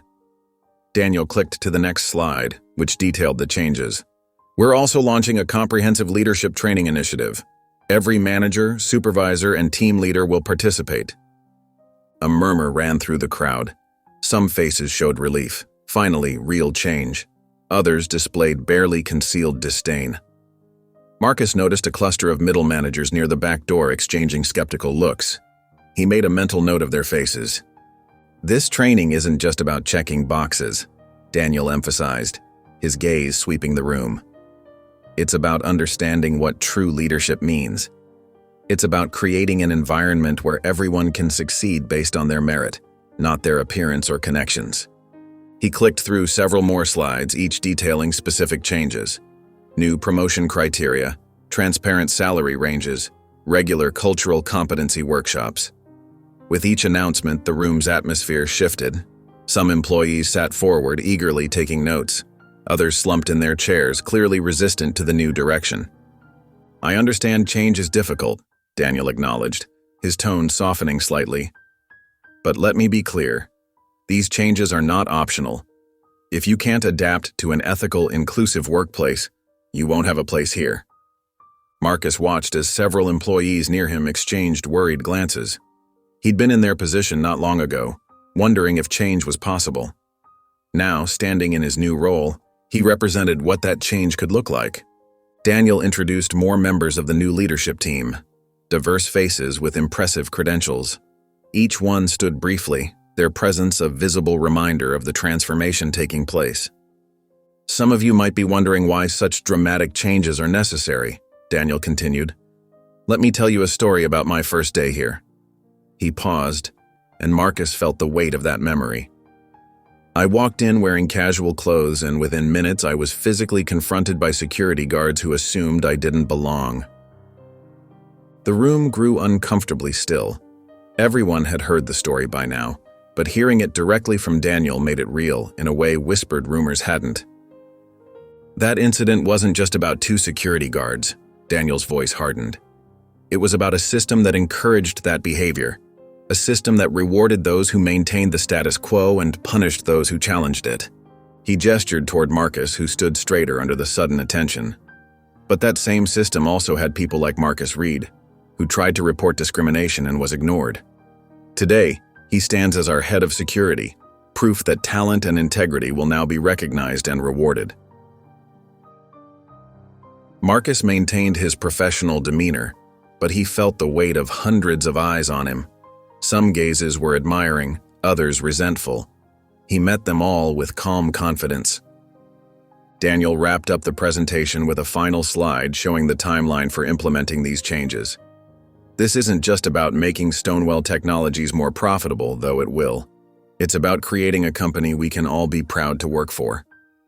As he concluded, the applause was mixed, enthusiastic from some sections, polite, but reserved from others. Daniel's eyes met Marcus's across the room, and they shared a moment of understanding. The real work was just beginning. Marcus Reed walked through the gleaming corridors of Stonewell Technologies, his polished security badge catching the morning light. His new uniform fit perfectly, crisp black suit, earpiece, and the golden head of security pin on his lapel. Each step echoed with purpose against the marble floors.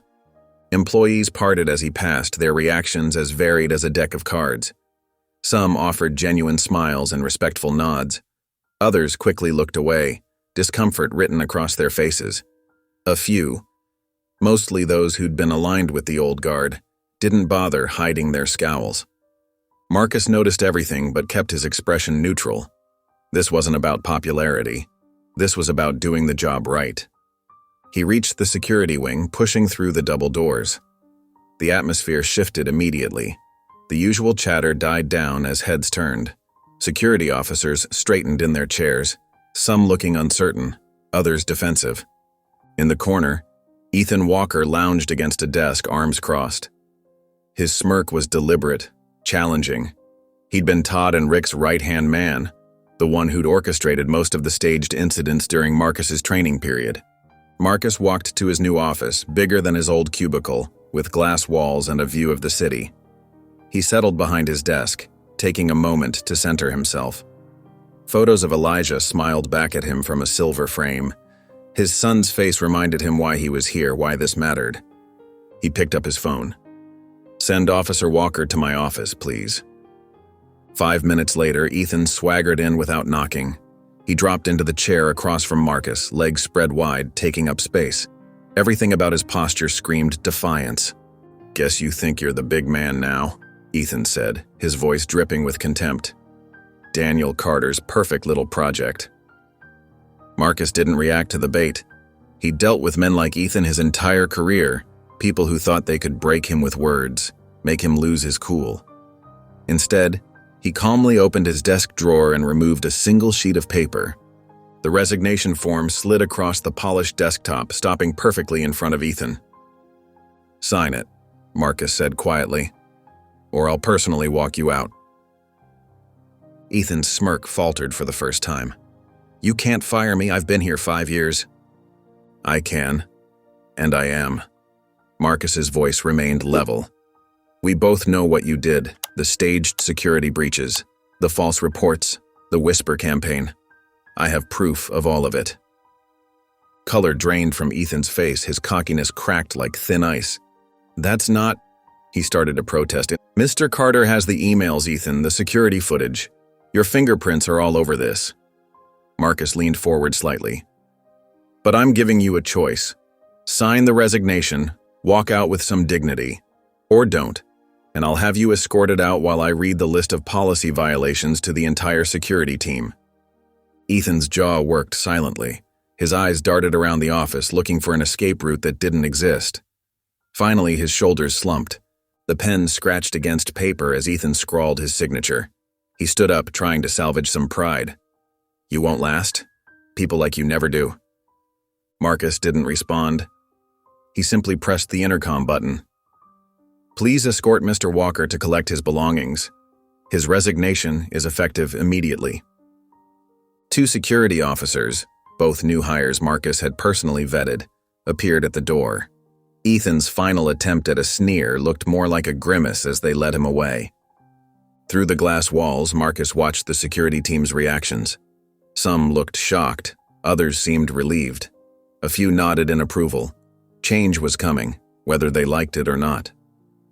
When Ethan disappeared through the double doors for the last time, Marcus leaned back in his chair and let out a long breath.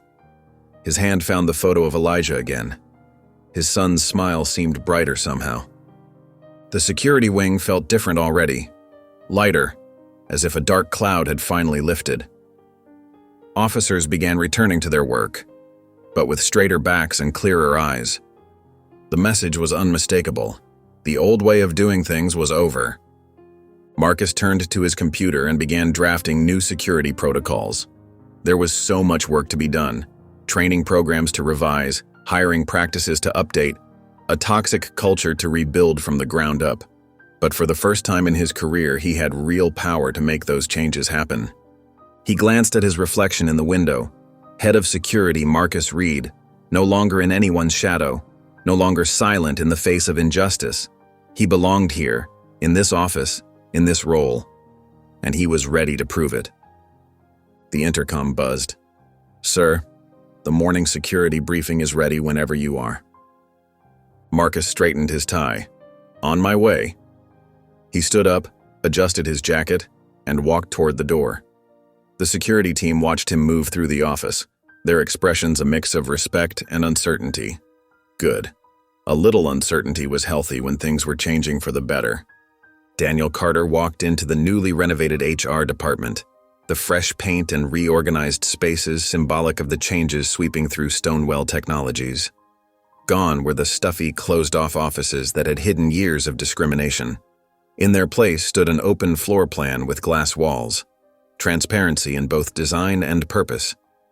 Lisa Tran, the new head of HR, sat at a modern conference table surrounded by stacks of files. Her sleek blazer and determined expression matched her reputation for efficiency.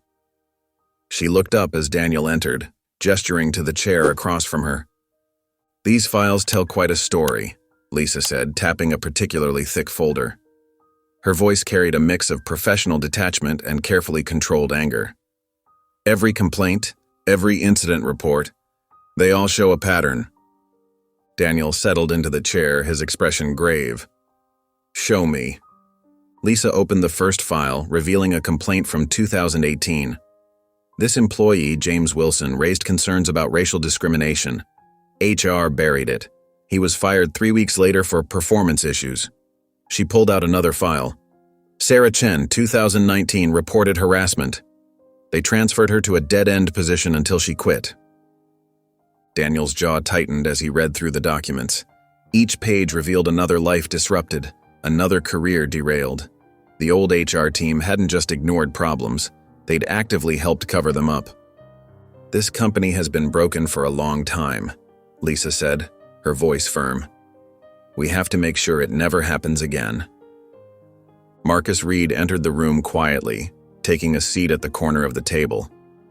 As head of security, he needed to understand the full scope of what they were dealing with.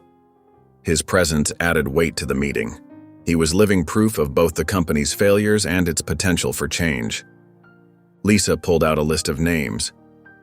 These are former employees who were wrongfully terminated. We've started reaching out to them. She passed the list to Daniel. Some are willing to talk, others... She shook her head. The wounds are still too fresh. The first testimonial came from Michael Zhang, a former software engineer. His voice shook as he described the systematic harassment he'd faced, the promotions denied, the casual racism disguised as office banter. Marcus watched, his hands clasped tightly in his lap, remembering similar experiences. Another former employee, Teresa Rodriguez, spoke about being pushed out after reporting sexual harassment. They made my life hell, she said, her voice steady despite the pain in her eyes. HR told me to be more professional when I complained. With each testimony, Marcus felt the weight of his own near miss growing heavier. He'd almost become another name in these files, another career destroyed by systemic discrimination. The only difference had been Daniel Carter's intervention. Lisa took detailed notes during each session, building a comprehensive picture of the company's toxic past. We're implementing new reporting systems, she explained between interviews. Anonymous channels, external oversight, regular audits, no complaint will ever be buried again. Daniel nodded, his expression determined. And the compensation packages? Being prepared, Lisa confirmed, along with offers to return for those who want to. Some have already expressed interest, especially after hearing about the changes. Marcus spoke up for the first time.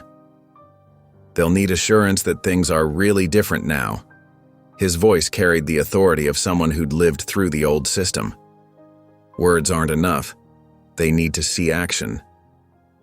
Agreed, Daniel said. That's why we're doing this transparently. Every change, every policy, every decision, it all gets documented and shared. Lisa pulled up a presentation on her tablet. We've drafted new harassment policies, bias training requirements, and promotion criteria.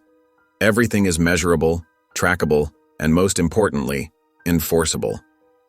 They spent hours going through the documents, refining procedures, closing loopholes.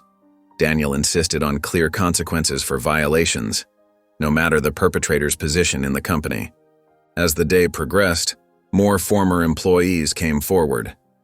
Each story added another piece to the puzzle, revealing just how deep the rot had gone. Marcus listened to them all, his presence offering silent support. He knew what it cost them to relive these moments. The sun was setting when Daniel finally leaned back in his chair, exhausted but satisfied. The fight wasn't over, but for the first time, they were winning. The city lights twinkled like stars against the dark canvas of night, casting a soft glow through the floor-to-ceiling windows of Daniel Carter's office. He sat in his leather chair, the smooth glass of whiskey catching the light as he swirled it thoughtfully. The ice clinked softly, the only sound in the otherwise silent building. Daniel reached into his wallet, fingers finding the worn edge of an old photograph. He pulled it out carefully, laying it on his mahogany desk. The edges were frayed, but the image remained clear. a younger version of himself standing proud in front of a tiny storefront. His first business. Just a small tech repair shop, but back then, it had felt like everything. He remembered that day clearly. The landlord had tried to back out of the lease when he showed up in person, suddenly claiming the space was already promised to someone else. Daniel had to bring in a lawyer just to get them to honor the contract. The memory still stung, but now it brought a different kind of pain. Not the sharp bite of injustice, but the dull ache of an old scar. Taking a slow sip of whiskey, Daniel thought about all the doors that had been slammed in his face. The banks that wouldn't give him loans, claiming he didn't fit their lending profile. The potential clients who would eagerly schedule meetings over the phone, only to suddenly become cold and distant when they saw him in person. The venture capitalists who would talk over him in meetings, directing their questions to his white employees instead. He remembered the first time he landed a major contract, how the client's face fell when Daniel walked into the signing meeting, how they spent 30 minutes trying to back out of the deal, making up excuses about budget cuts and changing priorities. Daniel had stayed calm, pulled out the preliminary agreement, and quietly reminded them about the breach of contract penalties. They signed, but their disdain was palpable. The whiskey burned pleasantly as Daniel took another sip. His eyes drifted to Todd and Rick's personnel files, still sitting on his desk. Their faces in their ID photos showed the same smug superiority he'd seen countless times before. The same dismissive looks, the same assumption that he couldn't possibly belong in their world of power and privilege. But this time was different. This time he owned the building. He owned the company. He had the power to do more than just survive their prejudice. He could tear it out by the roots. A small smile tugged at the corner of his mouth. For the first time in weeks, he allowed himself to feel it. Pride. Not just in what he'd accomplished, but in what he'd become. He hadn't let the bitterness consume him. He hadn't become the monster that so many expected him to be. Instead, he'd built something real. Something that could make actual change. The soft knock at his door pulled Daniel from his thoughts.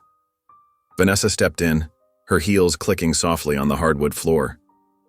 She didn't need to ask what he was thinking about. She'd been there for much of his journey, had seen the battles he'd fought. "You did it, Daniel," she said softly, her voice carrying a warmth reserved for these rare, quiet moments. Daniel looked up at her, shaking his head with a slight smirk. "No," he replied, his voice low but firm. "We just got started." He gestured to the stack of reports on his desk. Weekly updates on the company's transformation. Complaints were being properly investigated now. Hiring practices were being overhauled. Training programs were being implemented. The culture was shifting slowly but surely. Looking at the reports, Daniel thought about Marcus, about how many other talented people had been held back by the old guard's prejudices. How many careers had been stunted. How many dreams had been crushed. How many families had suffered because of the toxic culture that had been allowed to fester. The old photograph caught his eye again. That young man standing in front of his first shop. He had no idea what was coming. The battles he'd have to fight, the sacrifices he'd have to make, the strength he'd need to find within himself. But he also had no idea about the victories he'd achieve, the changes he'd make, the lives he'd touch. Daniel picked up his glass, finishing the last of his whiskey as he contemplated how far he'd come from that eager young entrepreneur. He'd learned to wear his success like armor, to use his power not just for himself but for others who faced the same barriers he once did. The city lights continued to twinkle beyond his window, each one representing a story, a struggle, a dream. In the reflection of the glass, he could see both himself and Vanessa. Two people who had fought their way up, who understood the weight of responsibility that came with victory. The morning sun streamed through the glass walls of Stonewell Technologies, casting long rays across the polished floors. The lobby buzzed with activity, but it wasn't the tense, fearful energy of before. Instead, there was a lightness in the air, a sense of purpose that hadn't existed just 1 month ago. Marcus Reed stood at his security station, watching employees filter through the entrance. His new uniform fit perfectly, the head of security badge gleaming on his chest. He greeted each person with a nod, his presence both commanding and reassuring. The security team under his leadership had been completely restructured. New faces, new protocols, and most importantly, a new attitude. "Morning, Mr. Reed," called out Sarah Chen, a software developer who'd recently been promoted to team lead. Her smile was genuine, something that would have been rare in the old Stonewell. "Good morning, Sarah," Marcus replied warmly. He remembered how she'd been passed over for promotions before, despite her stellar work. Now, under the new leadership, she was finally getting the recognition she deserved. The elevator doors opened and Daniel Carter stepped out, dressed impeccably in a charcoal suit. He paused, taking in the scene before him. The lobby was filled with diverse faces, animated conversations, and productive energy. People weren't hurrying past with their heads down anymore. They walked with confidence, belonged here. Lisa Tran from HR emerged from her office carrying a stack of files. The new HR department had become a beacon of change, with Lisa leading the charge. Her office door stayed open, a visible symbol of the company's commitment to transparency. "Daniel," she called out, falling into step beside him. "The numbers are in from our first employee satisfaction survey. The improvement is remarkable." Daniel nodded, unsurprised. He could feel the difference in every corner of the building. Where there had once been whispered complaints and fearful glances, there were now open discussions and collaborative meetings. The old guard's oppressive hierarchy had been replaced with a culture of mutual respect and opportunity. In the main break room, a group of engineers, diverse in both ethnicity and gender, huddled around a whiteboard, enthusiastically debating a new project. No one was being talked over. No one was being dismissed. Ideas flowed freely, uninhibited by the prejudices that had once poisoned every interaction. The conference rooms, once reserved for closed-door meetings where decisions were made in secret, now had glass walls and open-door policies. In one, a junior developer was presenting her innovative solution to a senior team. Her hands moved animatedly as she spoke, confidence radiating from her every gesture.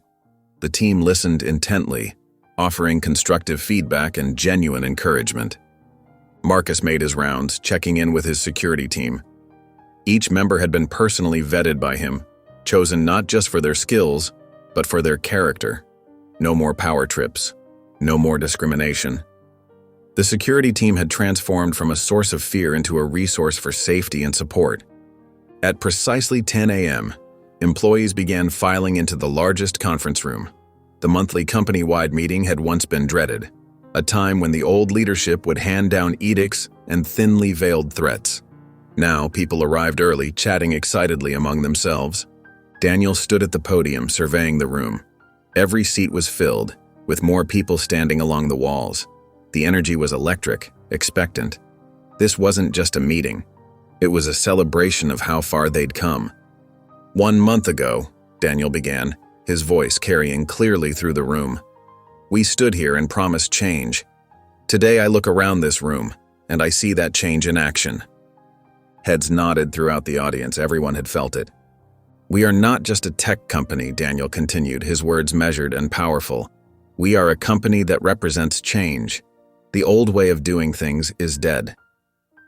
The applause started slowly, then built into a thunderous wave. People rose to their feet, their enthusiasm impossible to contain. This wasn't polite corporate applause. This was genuine celebration. Marcus watched from his position near the door, pride swelling in his chest. He thought about his son, Elijah, and the world he was helping to create. One where merit and character mattered more than prejudice and power plays. Lisa stood near the front, beaming. Her department had become a model of fairness and accountability. Complaints were addressed promptly and thoroughly. Promotions were based on achievement and potential, not politics or prejudice. The transformation wasn't just on paper. It was lived every day in every interaction. The applause continued, washing over Daniel in waves. He remained at the podium, taking in the moment. This was what he'd fought for. Not just profit margins and market share, but real, meaningful change. The kind of change that transformed lives and reshaped futures. From the back of the room, Daniel watched as employees hugged, high-fived, and celebrated together. The divisions that had once separated them, race, gender, position, had crumbled. In their place was something stronger: unity, purpose, and hope. This was Stonewell Technologies now. Not perfect, perhaps. No workplace ever could be. But striving every day to be better. The toxic culture that had poisoned these halls was gone, replaced by something revolutionary in its simplicity: fairness, opportunity, and respect for all. Daniel caught Marcus's eye across the room, exchanging a knowing look. They had done this together, not just the two of them, but everyone who had dared to believe in change. Everyone who had stood up, spoken out, and worked to make this new reality possible. The celebration continued, a testament to how far they'd come and a promise of where they were going. This wasn't just a company anymore. It was a movement, a model of what corporate culture could and should be. Marcus, now head of security, received a red alert: unauthorized access to the research database. A quick investigation revealed the culprit: James Peterson, a senior executive attempting to steal company data. With his security team in place, Marcus confronted Peterson, catching him red-handed with a USB drive. Peterson sneered, attempting to pull rank and resorting to racist insults. But Marcus stood firm. The evidence was undeniable. Peterson had been leaking data for weeks. Marcus reported to Daniel Carter, who swiftly ordered Peterson's termination. For the first time, Marcus felt the full weight of his role, not just as a security officer, but as a leader. That evening, he celebrated with his son, knowing real change had begun. Stonewell Technologies' last holdouts of the old regime faced a final choice: commit to the company's new ethical policies or resign. Daniel, Vanessa, and Marcus led the meeting, presenting them with two documents: an agreement to the new corporate culture or a resignation letter. One by one, executives made their choices. Some, bitter and defiant, chose to leave. Others, realizing the necessity of change, signed the agreement. By the meeting's end, the toxic remnants of Stonewell's past were gone. Marcus ensured new security measures were in place to prevent future breaches. Vanessa rolled out training programs, and Daniel finalized policies that would safeguard the company's future. Stonewell Technologies wasn't just under new management. It was reborn. 6 months after his first confrontation at Stonewell, Daniel walked through the transformed lobby.